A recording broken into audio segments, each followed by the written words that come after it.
This is Jonathan Ferguson, the Keeper of Firearms and Artillery at the Royal Armouries Museum in the UK, which houses a collection of thousands of iconic weapons from throughout history. And on this week's episode, well, we're showing you fine people a whole host of unseen footage from across the last year. These are all weapons that for one reason or another never made it into the final cuts of their respective episodes, but are here now for your viewing pleasure. I do think the popularity of Accuracy International rifles in video games is worthy of comment in itself. They are, I would say, disproportionately represented in video games, and I think it's because they look cool. We've got a lot of great stuff planned for 2023, but do let us know in the comments section down below what games or guns you'd like to see Jonathan break down. Right, let's get into this selection of cut guns.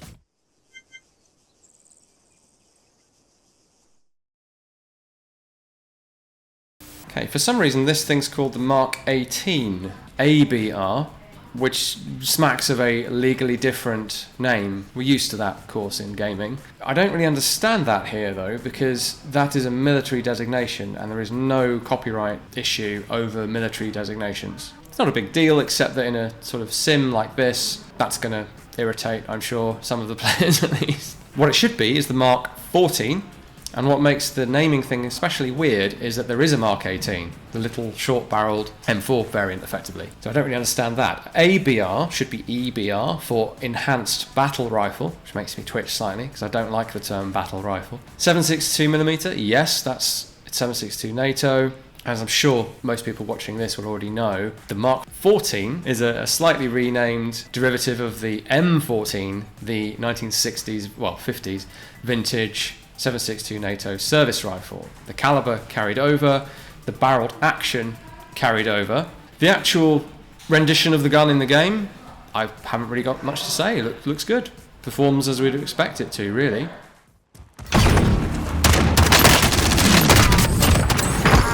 Bit of an action movie favourite of the moment, the Origin 12, from, of course, Modern Warfare 2019. Still, I would say going strong, but it didn't seem to be very effective there. Yeah, okay, it's short barrel, but it's still 12 gauge, so I'd have thought it would be a little bit more effective. Then again, clearly Warzone has got quite a strong armor feature in it. You see somebody putting ceramic plates into their vest at one point. So 12 gauge shotguns are potentially absolutely devastating, even in a military scenario, but you aren't necessarily going to incapacitate somebody with a shot from one of them compared to, say, a full power rifle. Feels a little bit weak. It looks cool, it sounds good, the side grip is kind of fun and not completely impractical, but it doesn't really make that much of an impact in gameplay.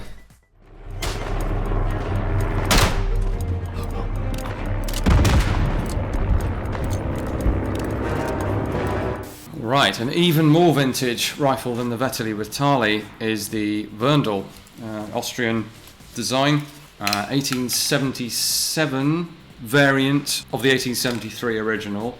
I've just grabbed a carbine version because that's what we have in this building, but the action is identical. Somewhat improved from the 1873 version, and it's as you see here. Very well done, except that on the reload, so we have to pull back the hammer slightly, as shown, open it up with this wing.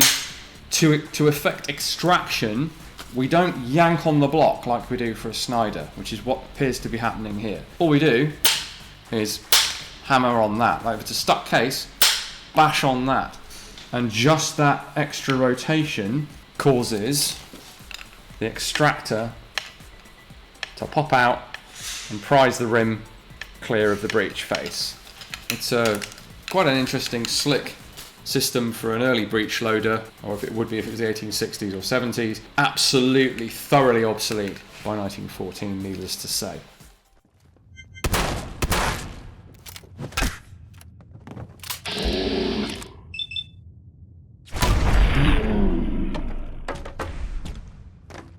We've got our Mad Max double barrel shotgun.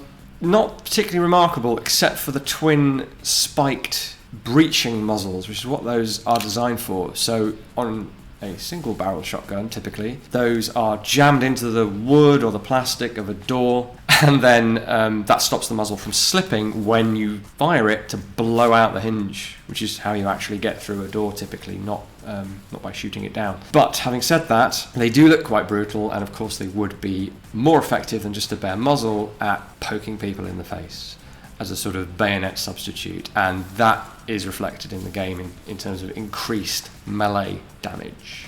Now it's called a spiked muzzle brake, and it looks like it might have some ports in it, but I can't see it doing much to function as a brake, which is unfortunate because the recoil of a sawn-off double-barrel shotgun is significant, and it might actually be helpful to have some sort of compensator or brake on there.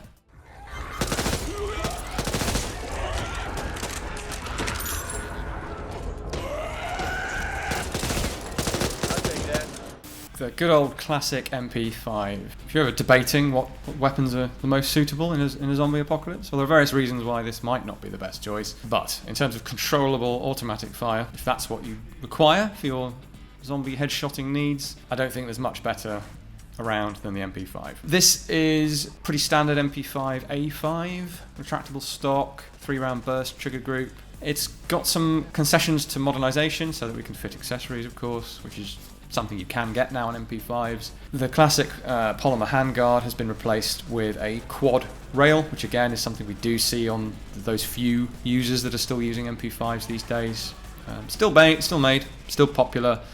Just being pistol caliber, it's, as we've discussed before here, its role has largely been supplanted by short rifles. But it's nice to see it. It's one of my favourite designs, and it seems to handle pretty well.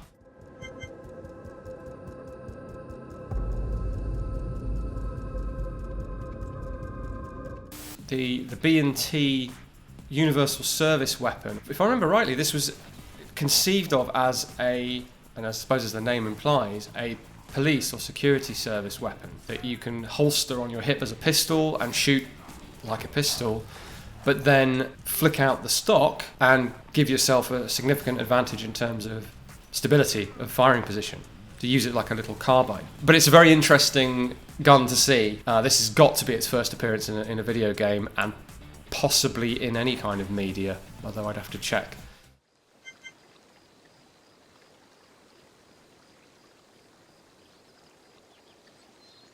Next up, the Mk18 For those of you who aren't aware, but you can tell right away just from looking at the game model, but this is essentially an AK-74 on steroids. The giveaway on the receiver is this reinforced area here on the stampings around the trunnion. This is reinforced to take excessive heat for more sustained fire. It's a machine gun after all.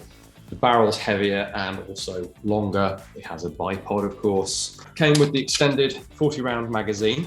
Now, the weapon won't actually sit upright when that magazine's fitted. It has to lay on its side, but the bipod accommodates for that. And this club-shaped buttstock, which is designed to let you pull it into the shoulder when you're aiming it as a true light machine gun. Can, of course, be used as a glorified rifle. And with an optic like this, a sort of DMR, really.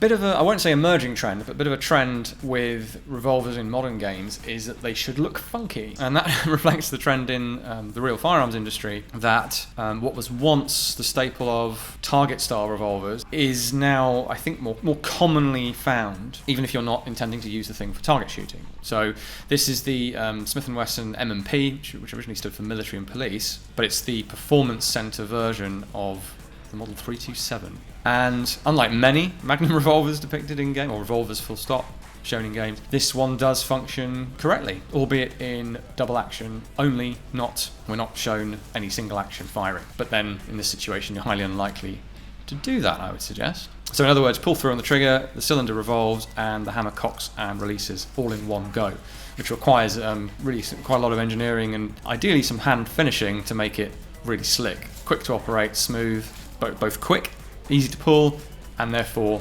accurate as well. Suffice to say, it's a little bit Gucci for this use, but hey, if someone had one lying around or they found one somewhere, why wouldn't you use it? It's powerful, it's got a lot of penetration behind those rounds, so the classic destroy the brain thing is going to be a much more of a, I was going to say dead cert, but that would be a terrible pun.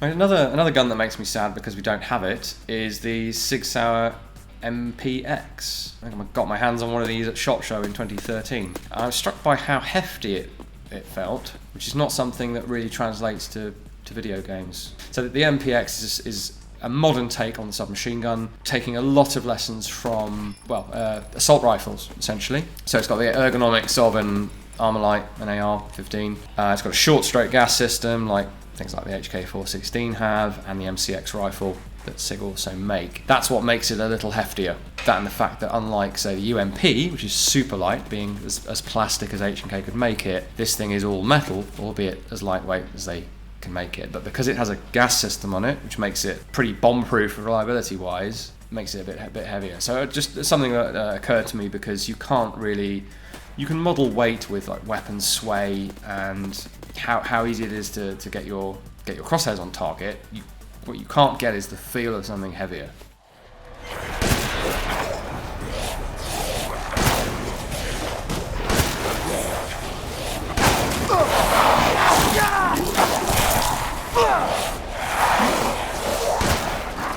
This one is a bit more plausible in terms of what you might find in Eastern Europe.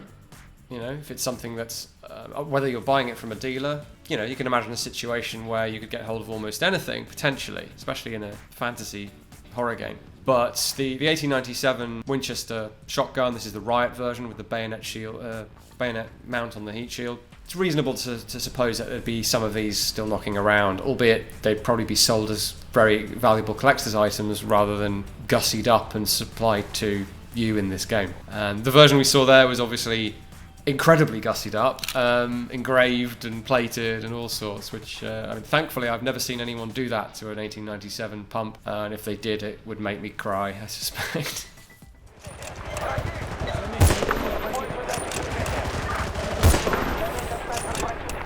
This is a lesser known German sniper rifle. It built on the Finnish Sarco action. It's a bolt action rifle. The Sarco are known for their precision rifle actions. So this company marries that to a precision barrel in a stock of, I think, their own design, not borrowed from anywhere else. And this is pretty much how precision rifles are designed and built these days, with some exceptions of wholly original designs.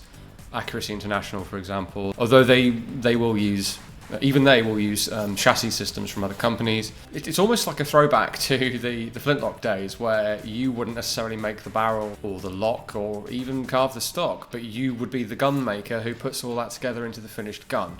That's not quite the case here, but because they are building their own actions. But this is the sort of semi-boutique nature of sniper rifles, true precision sniper rifles. Handgun here! Let's do this before I change my mind! Loader incoming! Watch out! Alright, so our Left 4 Dead Uzi makes a return, but this time it's the mini Uzi, the medium-sized Uzi, rather than the full-size classic from the original two games. And it's a bit of an odd choice, because although they've gone for that very compact, almost machine pistol-sized submachine gun, does still have a buttstock though, they've put on it what would be in reality a 16-inch civilian legal barrel to make it a rifle in many countries, which would mean that it was semi-automatic only. So they've shrunk the gun, but they made the barrel longer than the original Uzi. So slightly curious. And it is of course full auto, so I guess, I don't know if the idea is... Does look like, yeah, I see the selector markings just for R and S. So I do believe the idea is this is somebody's sort of range toy, semi-automatic 9mm mini Uzi with optical sight mounts and laser mount, but they haven't done the paperwork to make it short barreled or whatever. So someone's put some thought in here as to what weapons would be available in this scenario and what someone might do to them to make them zombie apocalypse fit. So some interesting backstory that we can read from the design of this gun, I think.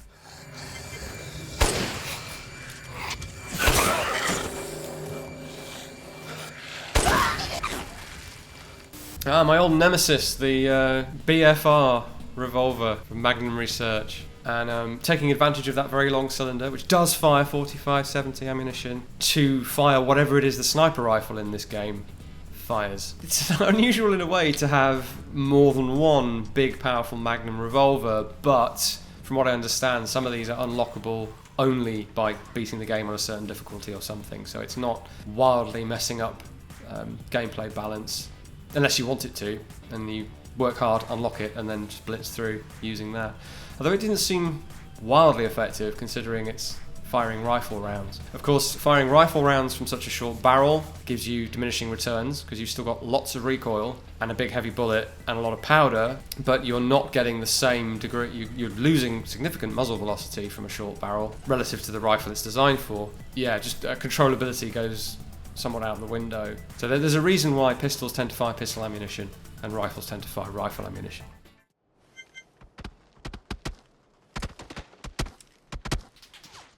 I do think the popularity of Accuracy International rifles in video games is worthy of comment in itself, because they are pretty widespread as precision rifles around the world, but because precision rifles are a subset of any military's small arms, and by no means everyone goes for Accuracy International products, they are, I would say, disproportionately represented in video games. And I think it's because they look cool. So this is the Arctic Warfare, presumably Magnum, because it has a long receiver. Suffice to say, it is the bolt-action Magnum caliber version of the Accuracy International rifle. Okay, that's a curious reload there. I don't think there's a reason to open the bolt before changing magazines on a rifle like this. As with an MP5 or something, if the spring pressure is too much on a particular magazine system, you might pull the bolt to the rear, but I've not seen that done. You'd normally be able to change the box magazine on something like this and then cycle around into the chamber.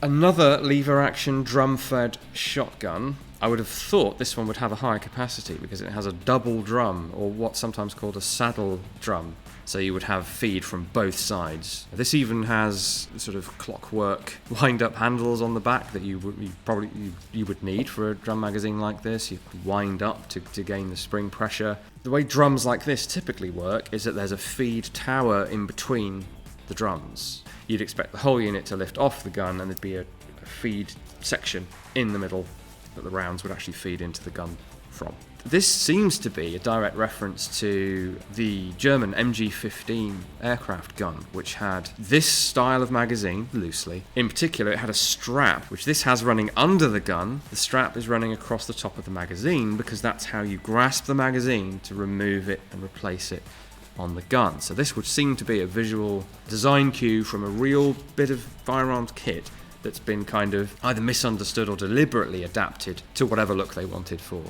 the gun. The sights are backwards. We have a rear sight that, well, if you put a hole in it, would function as a rear sight, but this doesn't have a hole. And the front sight is a big U notch. And to use it, you'd have to line up the rear post in the front notch, which is backwards to how you would normally want your sights to be. Basically, both sights are going to obscure your target if you were able to aim down sights with this thing, which thankfully you're not. What I had to have pointed out for me is the relevance of the name and of the damage effect of this thing is that if you hit someone in the back, it does way more damage. And once I knew that, I could see that from roughly the rear, you take way more damage if you shoot someone in the back, which is a very TF2 bit of comedy that directly affects gameplay. Thank you again for watching. If you enjoyed this kind of content, please make sure to like this video and subscribe to the channel, as we'll have new episodes of Firearms Expert Reacts every Saturday. And of course, check out the links in the description of the video if you want to help support the Royal Armouries, and we'll catch you in the next one.